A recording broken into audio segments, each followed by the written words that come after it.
C'est l'heure des derniers préparatifs pour Maxime.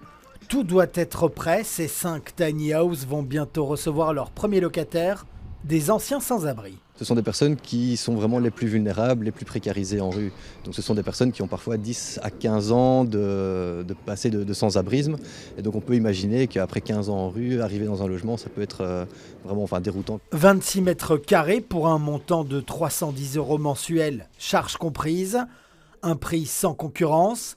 Si le choix s'est porté sur ces modules, c'est certes pour des raisons pratiques et financières, mais aussi pour faciliter la transition depuis la rue vers un logement. On a ce qu'on a appelé nous le syndrome des 4 murs, c'est justement passer directement d'un environnement très ouvert à un environnement complètement fermé. Et ça peut être vraiment très, très traumatisant parfois pour certaines personnes. Donc le module, comme il est vraiment sur la rue, entre guillemets, permet d'avoir une ouverture et permet de rassurer la personne. En fait, elle est en sécurité dans son logement, mais très facilement, elle peut ressortir et retrouver ce qu'elle connaît. À Forêt, le même projet a été lancé il y a 1 an. Parmi les 6 résidents de ce micro-village modulaire, 4 sont là depuis le premier jour. Francis, lui, a emménagé au mois de juin. Ici, j'ai installé mon bureau, une table et le lit. Cet ancien cheminot et DJ de 62 ans s'est retrouvé submergé à un moment de sa vie. Il est alors parti à l'étranger.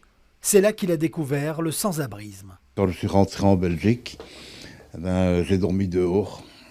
Ça a duré facilement 6 mois. Grâce à un service social et à sa volonté, petit à petit, Francis a réussi à remettre de l'ordre dans sa vie. On m'a expliqué le concept ici des modules. Et puis moi, quand j'ai vu ça, je me suis dit, parfait. Pourquoi c'est parfait ici ? Je suis bien, je me reconstruis.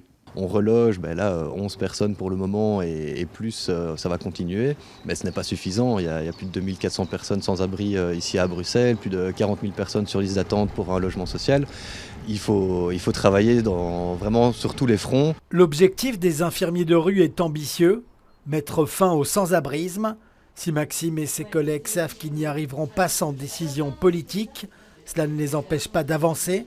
5 nouvelles tiny houses verront bientôt le jour à Anderlecht.